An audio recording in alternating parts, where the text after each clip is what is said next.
प्यारे देशवासियों, नमस्कार। 74वें स्वतंत्रता दिवस की पूर्व संध्या पर देश विदेश में रह रहे भारत के सभी लोगों को बहुत बहुत बधाई और ढेर सारी शुभकामनाएं। 15 अगस्त को हम सब तिरंगे को लहराते हुए स्वाधीनता दिवस समारोह में भाग लेकर और देशभक्ति से भरे गीत सुनकर उत्साह से भर जाते हैं। हमारे युवाओं के लिए यह स्वाधीनता के गौरव को महसूस करने का दिन है। इस अवसर पर हम अपने स्वाधीनता सेनानियों के बलिदान को कृतज्ञता के साथ याद करते हैं। उनके बलिदान के बल पर ही हम सब आज एक स्वाधीन देश के निवासी हैं। हमारे स्वाधीनता संग्राम के आदर्शों की नींव पर ही आधुनिक भारत का निर्माण हो रहा है। हमारे दूरदर्शी राष्ट्र नायकों ने अपने विविध विचारों को राष्ट्रीयता के एक सूत्र में पिरोया था। उनकी साझा प्रतिबद्धता थी देश को दमनकारी विदेशी शासन से मुक्त कराना और भारत माता की संतानों के भविष्य को सुरक्षित करना। उन्होंने अपने कार्यकलापों से आधुनिक राष्ट्र के रूप में भारत की पहचान को मूर्त रूप प्रदान किया। हम सौभाग्यशाली हैं कि महात्मा गांधी हमारे स्वाधीनता आंदोलन के मार्गदर्शक रहे। उनके व्यक्तित्व में एक संत और राजनेता का जो समन्वय दिखाई देता है वह भारत की मिट्टी में ही संभव था। सामाजिक संघर्ष, आर्थिक समस्याओं और जलवायु परिवर्तन से परेशान आज की दुनिया गांधी जी की शिक्षाओं में समाधान पाती है। समानता और न्याय के लिए उनकी प्रतिबद्धता हमारे गणतंत्र का मूल मंत्र है। गांधी जी के बारे में युवा पीढ़ी की जिज्ञासा और उत्साह को देखकर मुझे अत्यंत खुशी होती है। प्यारे देशवासियों, इस वर्ष स्वतंत्रता दिवस के उत्सवों में हमेशा की तरह धूमधाम नहीं होगी। इसका कारण स्पष्ट है। पूरी दुनिया एक ऐसे घातक वायरस से जूझ रही है जिसने जनजीवन को भारी क्षति पहुंचाई है और हर प्रकार की गतिविधियों में बाधा उत्पन्न की है। इस वैश्विक महामारी के कारण हम सबका जीवन पूरी तरह से बदल गया है। यह बहुत आश्वस्त करने वाली बात है कि इस चुनौती का सामना करने के लिए केंद्र सरकार ने पूर्व अनुमान करते हुए समय रहते प्रभावी कदम उठा लिए थे। इन असाधारण प्रयासों के बल पर घनी आबादी और विविध परिस्थितियों वाले हमारे विशाल देश में इस चुनौती का सामना किया जा रहा है। राज्य सरकारों ने स्थानीय परिस्थितियों के अनुसार कार्रवाई की। जनता ने पूरा सहयोग दिया। इन प्रयासों से हमने वैश्विक महामारी की विकरालता पर नियंत्रण रखने और बहुत बड़ी संख्या में लोगों के जीवन की रक्षा करने में सफलता प्राप्त की है। यह पूरे विश्व के सामने एक अनुकरणीय उदाहरण है। राष्ट्र उन सभी डॉक्टरों, नर्सों तथा अन्य स्वास्थ्य कर्मियों का ऋणी है जो कोरोना वायरस के खिलाफ इस लड़ाई में अग्रिम पंक्ति के योद्धा रहे हैं। दुर्भाग्यवश उनमें से अनेक योद्धाओं ने इस महामारी का मुकाबला करते हुए अपने जीवन का बलिदान दिया है। ये हमारे राष्ट्र के आदर्श सेवा योद्धा हैं। इन कोरोना योद्धाओं की जितनी भी सराहना की जाए वह कम है। ये सभी योद्धा अपने कर्तव्य की सीमाओं से ऊपर उठकर लोगों की जान बचाते हैं और आवश्यक सेवाओं की उपलब्धता सुनिश्चित करते हैं। ऐसे डॉक्टर, स्वास्थ्यकर्मी, आपदा प्रबंधन दलों के सदस्य, पुलिसकर्मी, सफाई कर्मचारी, डिलीवरी स्टाफ, परिवहन, रेल और विमानन कर्मी, विभिन्न सेवा प्रदाता, सरकारी कर्मचारी, समाज सेवी संगठन और उदार नागरिक अपने साहस तथा निस्वार्थ सेवा के प्रेरक उदाहरण प्रस्तुत कर रहे हैं। जब गांव और नगर में कामकाज रुक जाता है और सड़कें सुनसान हो जाती हैं, तब अपने अथक परिश्रम से ये कोरोना योद्धा सुनिश्चित करते हैं कि लोगों को स्वास्थ्य सेवाएं और राहत पानी और बिजली, परिवहन और संचार सुविधा, दूध और सब्जी, भोजन और किराने का सामान, दवा और अन्य आवश्यक सुविधाओं से वंचित न होना पड़े। ये अपनी जान को भारी जोखिम में डालते हैं ताकि हम सब इस महामारी से सुरक्षित रहें और हमारा जीवन तथा आजीविका दोनों चलती रहे। इसी दौरान पश्चिम बंगाल और उड़ीसा में आए अम्फान चक्रवात ने भारी नुकसान पहुंचाया, जिससे हमारी चुनौतियां और बढ़ गईं। इस आपदा के दौरान जानमाल की क्षति को कम करने में आपदा प्रबंधन दलों, केंद्र और राज्य की एजेंसियों तथा सजग नागरिकों के एकजुट प्रयासों से काफ़ी मदद मिली। पूर्वोत्तर और पूर्वी राज्यों में देशवासियों को बाढ़ के प्रकोप का सामना करना पड़ रहा है। इस तरह की आपदाओं के बीच समाज के सभी वर्गों के लोग एकजुट होकर संकटग्रस्त लोगों की मदद करने के लिए आगे आ रहे हैं। प्यारे देशवासियों, इस महामारी का सबसे कठोर प्रहार गरीबों और रोजाना आजीविका कमाने वालों पर हुआ है। संकट के इस दौर में उनको सहारा देने के लिए वायरस की रोकथाम के प्रयासों के साथ साथ अनेक जन कल्याणकारी कदम उठाए गए हैं। प्रधानमंत्री गरीब कल्याण योजना की शुरुआत करके सरकार ने करोड़ों लोगों को आजीविका दी है, ताकि महामारी के कारण नौकरी गंवाने, एक जगह से दूसरी जगह जाने तथा जीवन के अस्त व्यस्त होने के कष्ट को कम किया जा सके। लोगों की मदद के लिए सरकार अनेक कदम उठा रही है। इन प्रयासों में कारपोरेट सेक्टर, सिविल सोसाइटी और नागरिकों का भरपूर सहयोग मिल रहा है। किसी भी परिवार को भूखा न रहना पड़े, इसके लिए जरूरतमंद लोगों को मुफ्त अनाज दिया जा रहा है। मुफ्त अनाज उपलब्ध कराने के दुनिया के सबसे बड़े इस अभियान को नवंबर 2020 तक बढ़ा दिया गया। इस अभियान से हर महीने लगभग 80 करोड़ लोगों को राशन मिलना सुनिश्चित किया गया है। राशन कार्ड धारक पूरे देश में कहीं भी राशन ले सकें, इसके लिए सभी राज्यों को one nation one ration card योजना के तहत लाया जा रहा है। दुनिया में कहीं पर भी मुसीबत में फंसे हमारे लोगों की मदद करने के लिए प्रतिबद्ध सरकार द्वारा वंदे भारत मिशन के तहत 10 लाख से अधिक भारतीयों को स्वदेश वापस लाया गया है। भारतीय रेल द्वारा इस चुनौतीपूर्ण समय में ट्रेन सेवाएं चलाकर वस्तुओं तथा लोगों के आवागमन को संभव किया गया है। अपने सामर्थ्य में विश्वास के बल पर हमने कोविड-19 के खिलाफ लड़ाई में अन्य देशों की ओर भी मदद का हाथ बढ़ाया है। अन्य देशों के अनुरोध पर दवाओं की आपूर्ति करके हमने एक बार फिर यह सिद्ध किया है कि भारत संकट की घड़ी में विश्व समुदाय के साथ खड़ा रहता है। क्षेत्रीय और वैश्विक स्तर पर महामारी का सामना करने के लिए प्रभावी रणनीतियों को विकसित करने में हमारी अग्रणी भूमिका रही है। संयुक्त राष्ट्र सुरक्षा परिषद की अस्थायी सदस्यता के लिए हाल ही में संपन्न चुनाव में मिला भारी समर्थन भारत के प्रति व्यापक अंतर्राष्ट्रीय सद्भावना का प्रमाण है। भारत की यह परंपरा रही है कि हम केवल अपने लिए नहीं जीते हैं, बल्कि पूरे विश्व के कल्याण की भावना के साथ कार्य करते हैं। भारत की आत्मनिर्भरता का अर्थ स्वयं सक्षम होना है, दुनिया से अलगाव या दूरी बनाना नहीं। इसका अर्थ यह भी है कि भारत वैश्विक बाजार व्यवस्था में शामिल भी रहेगा और अपनी विशेष पहचान भी कायम रखेगा। प्यारे देशवासियों, आज विश्व समुदाय वसुधैव कुटुंबकम अर्थात समस्त विश्व एक ही परिवार है कि उस मान्यता को स्वीकार कर रहा है जिसका उद्घोष हमारी परंपरा में बहुत पहले ही कर दिया गया था।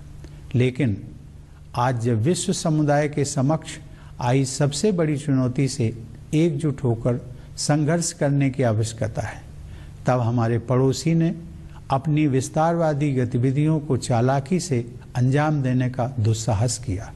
सीमाओं की रक्षा करते हुए हमारे बहादुर जवानों ने अपने प्राण न्यौछावर कर दिए। भारत माता के वे सपूत राष्ट्र गौरव के लिए ही जिए और उसी के लिए मर मिटे। पूरा देश गलवान घाटी के बलिदानियों को नमन करता है। हर भारतवासी के हृदय में उनके परिवार के सदस्यों के प्रति कृतज्ञता का भाव है। उनके शौर्य ने यह दिखा दिया है कि यद्यपि हमारी आस्था शांति में है, फिर भी यदि कोई अशांति उत्पन्न करने की कोशिश करेगा तो उसे माकूल जवाब दिया जाएगा। हमें अपने सशस्त्र बलों, पुलिस तथा अर्धसैनिक बलों पर गर्व है, जो सीमाओं की रक्षा करते हैं और हमारी आंतरिक सुरक्षा सुनिश्चित करते हैं। मेरा मानना है कि कोविड-19 के विरुद्ध लड़ाई में जीवन और आजीविका दोनों की रक्षा पर ध्यान देना आवश्यक है।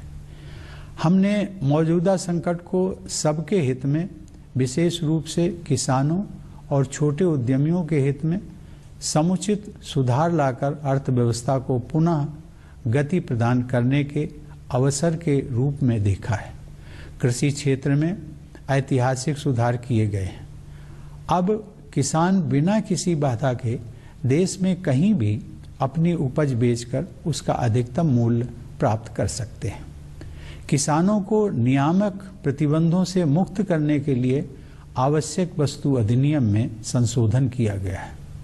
इससे किसानों की आय बढ़ाने में मदद मिलेगी। मेरे प्यारे देशवासियों, वर्ष 2020 में हम सब ने कई महत्वपूर्ण सबक सीखे हैं।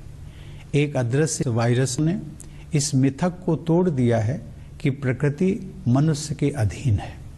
मेरा मानना है कि सही राह पकड़कर प्रकृति के साथ सामंजस्य पर आधारित जीवन शैली को अपनाने का अवसर मानवता के सामने अभी भी मौजूद है। जलवायु परिवर्तन की तरह इस महामारी ने भी यह चेतना जगाई है कि विश्व समुदाय के प्रत्येक सदस्य की नियति एक दूसरे के साथ जुड़ी हुई है। मेरी धारणा है कि वर्तमान संदर्भ में अर्थ केंद्रित समावेशन से अधिक महत्व मानव केंद्रित सहयोग का है। यह बदलाव जितना अधिक व्यापक होगा, मानवता का उतना ही अधिक भला होगा। 21वीं सदी को उस सदी के रूप में याद किया जाना चाहिए जब मानवता ने मतभेदों को दरकिनार करके धरती माँ की रक्षा के लिए एकजुट प्रयास किए। दूसरा सबक यह है कि प्रकृति रूपी जननी की दृष्टि में हम सब एक समान हैं तथा अपने जीवन की रक्षा और विकास के लिए मुख्यतया अपने आसपास के लोगों पर निर्भर हैं। कोरोना वायरस मानव समाज द्वारा बनाए गए कृत्रिम विभाजनों को नहीं मानता है।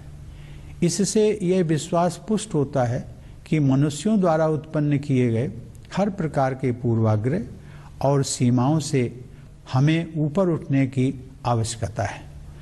भारतवासियों में परस्पर सहयोग और करुणा की भावना दिखाई देती है। हमें अपने आचरण में इस सद्गुण को और अधिक समाविष्ट करना चाहिए, तभी हम सबके लिए बेहतर भविष्य का निर्माण कर सकते हैं। तीसरा सबक स्वास्थ्य सेवा को और मजबूत करने से जुड़ा है।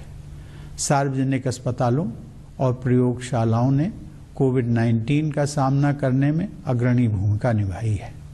सार्वजनिक स्वास्थ्य सेवाओं के कारण गरीबों के लिए इस महामारी का सामना करना संभव हो पाया है। इसलिए इन सार्वजनिक स्वास्थ्य सुविधाओं को और अधिक विस्तृत व सुदृढ़ बनाना होगा। चौथा सबक विज्ञान और प्रौद्योगिकी से संबंधित है। इस वैश्विक महामारी से विज्ञान और टेक्नोलॉजी को तेजी से विकसित करने की आवश्यकता पर और अधिक ध्यान गया है। लॉकडाउन और उसके बाद क्रमशः अनलॉक की प्रक्रिया के दौरान शासन, शिक्षा, व्यवसाय, कार्यालय के कामकाज और सामाजिक संपर्क के प्रभावी माध्यम के रूप में सूचना और संचार प्रौद्योगिकी को अपनाया गया है। इस माध्यम की सहायता से सभी भारतीयों का जीवन बचाने और कामकाज को फिर से शुरू करने के उद्देश्यों को एक साथ हासिल करने में मदद मिली है। केंद्र एवं राज्य सरकारों के कार्यालय अपने कार्यों के निर्वहन के लिए बड़े पैमाने पर वर्चुअल इंटरफेस का उपयोग कर रहे हैं। न्याय प्रदान करने के लिए न्यायपालिका ने वर्चुअल कोर्ट की कार्रवाई को अपनाया है। वर्चुअल कॉन्फ्रेंस आयोजित करने तथा अन्य अनेक गतिविधियों को संपन्न करने के लिए राष्ट्रपति भवन में भी हम प्रौद्योगिकी का उपयोग कर रहे हैं। आईटी और संचार उपकरणों की सहायता से डिस्टेंस एजुकेशन तथा ई लर्निंग को बढ़ावा मिला है। कई क्षेत्रों में अब घर से काम करने का ही प्रचलन हो गया है। प्रौद्योगिकी की सहायता से सरकारी और निजी क्षेत्रों के अनेक प्रतिष्ठानों द्वारा सामान्य स्तर से कहीं अधिक कामकाज करके अर्थव्यवस्था को गति प्रदान की गई है। इस प्रकार हमने यह सबक सीखा है कि प्रकृति से सामंजस्य रखते हुए विज्ञान और प्रौद्योगिकी को अपनाने से हमारे अस्तित्व और विकास की निरंतरता को बनाए रखने में सहायता मिलेगी। ये सभी सबक पूरी मानवता के लिए उपयोगी सिद्ध होंगे। आज की युवा पीढ़ी ने इन्हें भली भांति आत्मसात किया है और मुझे विश्वास है कि इन युवाओं के हाथों में भारत का भविष्य सुरक्षित है। यह दौर हम सभी के लिए कठिन है। हमारे युवाओं की कठिनाई तो और भी गंभीर दिखाई देती है। शिक्षण संस्थानों के बंद होने से हमारे बेटे बेटियों में चिंता पैदा हुई होगी और फिलहाल वे अपने सपनों और आकांक्षाओं को लेकर चिंतित होंगे। मैं उन्हें ये बताना चाहूँगा कि इस संकट पर हम विजय हासिल करेंगे और इसलिए अपने सपनों को पूरा करने के प्रयासों में आप सभी युवाओं को निरंतर जुटे रहना चाहिए।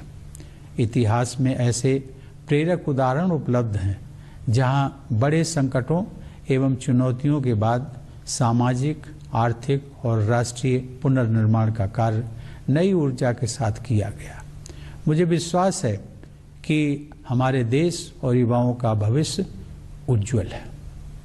हमारे बच्चों और युवाओं को भविष्य की जरूरतों के अनुसार शिक्षा प्रदान करने की दृष्टि से केंद्र सरकार ने हाल ही में राष्ट्रीय शिक्षा नीति लागू करने का निर्णय लिया है। मुझे विश्वास है कि इस नीति से गुणवत्ता से युक्त एक नई शिक्षा व्यवस्था विकसित होगी जो भविष्य में आने वाली चुनौतियों को अवसर में बदलकर नए भारत का मार्ग प्रशस्त करेगी। हमारे युवाओं को अपनी रुचि और प्रतिभा के अनुसार अपने विषयों को चुनने की आज़ादी होगी। उन्हें अपनी क्षमताओं को विकसित करने का अवसर मिलेगा। हमारी भावी पीढ़ी इन योग्यताओं के बल पर न केवल रोजगार पाने में समर्थ होगी बल्कि दूसरों के लिए भी रोजगार के अवसर उत्पन्न करेगी। राष्ट्रीय शिक्षा नीति एक दूरदर्शी और दूरगामी नीति है। इससे शिक्षा में इंक्लूजन, इनोवेशन और इंस्टीट्यूशन की संस्कृति को मजबूती मिलेगी। नई शिक्षा नीति के तहत मातृभाषा में अध्ययन को महत्व दिया गया है, जिससे बाल मन सहजता से पुष्पित पल्लवित हो सकेगा। साथ ही इससे भारत की सभी भाषाओं को और भारत की एकता को आवश्यक बल मिलेगा। किसी भी राष्ट्र को सशक्त बनाने के लिए उसके युवाओं का सशक्तिकरण आवश्यक होता है और राष्ट्रीय शिक्षा नीति इस दिशा में एक बड़ा कदम है। प्यारे देशवासियों, केवल 10 दिन पहले अयोध्या में श्री राम जन्मभूमि पर मंदिर निर्माण का शुभारंभ हुआ है और देशवासियों को गौरव की अनुभूति हुई है। देशवासियों ने लंबे समय तक धैर्य और संयम का परिचय दिया और देश की न्याय व्यवस्था में सदैव आस्था बनाए रखी। श्री राम जन्मभूमि से संबंधित न्यायिक प्रकरण को भी समुचित न्याय प्रक्रिया के अंतर्गत सुलझाया गया। सभी पक्षों और देशवासियों ने उच्चतम न्यायालय के निर्णय को पूरे सम्मान के साथ स्वीकार किया और शांति, अहिंसा, प्रेम एवं सौहार्द के अपने जीवन मूल्यों को विश्व के समक्ष पुनः प्रस्तुत किया। इसके लिए मैं सभी देशवासियों को बधाई देता हूँ। मेरे प्यारे देशवासियों, जब भारत ने स्वाधीनता हासिल की तो कुछ लोगों ने ये आशंका जताई थी कि लोकतंत्र का हमारा प्रयोग सफल नहीं होगा। वे हमारी प्राचीन परंपराओं और बहुआयामी विविधता को हमारी राज्य व्यवस्था के लोकतंत्रीकरण के मार्ग में बाधा समझते थे। लेकिन हमने अपनी परंपराओं और विविधता को सदैव अपनी ताकत समझकर उनका संवर्धन किया है और इसीलिए दुनिया का यह सबसे बड़ा लोकतंत्र इतना जीवंत है। मानवता की भलाई के लिए भारत को अग्रणी भूमिका निभाते रहना है। आप सभी देशवासी इस वैश्विक महामारी का सामना करने में जिस समझदारी और धैर्य का परिचय दे रहे हैं, उसकी सराहना पूरे विश्व में हो रही है। मुझे विश्वास है कि आप सब इसी प्रकार सतर्कता और जिम्मेदारी बनाए रखेंगे। हमारे पास विश्व समुदाय को देने के लिए बहुत कुछ है, विशेषकर बौद्धिक, आध्यात्मिक और विश्व शांति के क्षेत्र में। इसी लोक मंगल की भावना के साथ मैं प्रार्थना करता हूँ कि समस्त विश्व का कल्याण हो। सर्वे भवन्तु सुखिनः, सर्वे सन्तु निरामयाः, सर्वे भद्राणि पश्यन्तु मा कश्चित् दुख भाग भवेत्। अर्थात सभी सुखी रहें, सभी रोग मुक्त रहें, सब लोग अच्छाइयों पर ध्यान दें और किसी को भी दुख न भोगना पड़े। संपूर्ण विश्व के कल्याण का यह संदेश मानवता के लिए भारत का एक अनूठा उपहार है। एक बार फिर आप सबको 74वें स्वाधीनता दिवस की बधाई देते हुए आप सभी के अच्छे स्वास्थ्य एवं सुंदर भविष्य की कामना करता हूँ। धन्यवाद। जय हिंद।